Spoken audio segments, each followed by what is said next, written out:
Today I want to talk about a very important topic, and that is qualifying leads.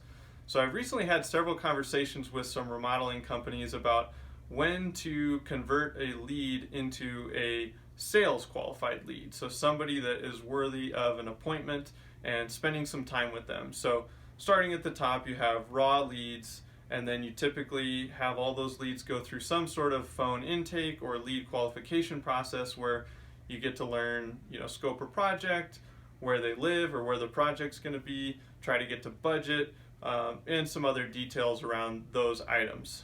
So I've talked to some companies and they say that the way they turn somebody into a sales qualified lead is they count the number of appointments that they went on. So maybe you have 1, 2, 3 salespeople and they went on 30 appointments in a month.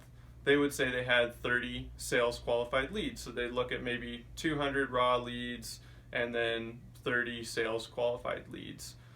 That's a really bad way to, qualify somebody as sales qualified. My pushback would be that you want to develop a specific set of criteria that you uncover on that phone pre-qualification stage. So say they're in your market area, the scope of the project or the type of project is in line with what you want to do, and then the general budget range is there. If you don't do it that way and you just base it on meetings, what you'll find is that you will have really inaccurate data. So as an example, let's say things are really, really busy, things are great, you've got tons of leads coming in, your salespeople are out setting appointments. What they're going to do is they're going to look at their calendar and go, gosh, I don't have time for all these appointments. I'm going to pick the best ones. I'm going to set these appointments. And so maybe they set 10 appointments, but really they had 5 other opportunities that fit your criteria, but they just weren't able to fit them into their schedule. And so they had 10 sales qualified leads because they had 10 appointments. On the other hand, more commonly, this probably happens is things are slow.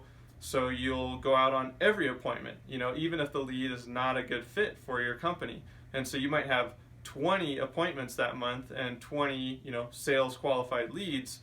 But really what that does is it gives you a really inaccurate picture of where you're at from month to month. And so my recommendation to you is develop a set criteria of how you will qualify a lead on that phone call, and don't base it on number of appointments. Base it on those criteria like budget, scope, and area. So I hope that helps, and I really want to push back on using that appointments as the catch-all for sales qualified leads.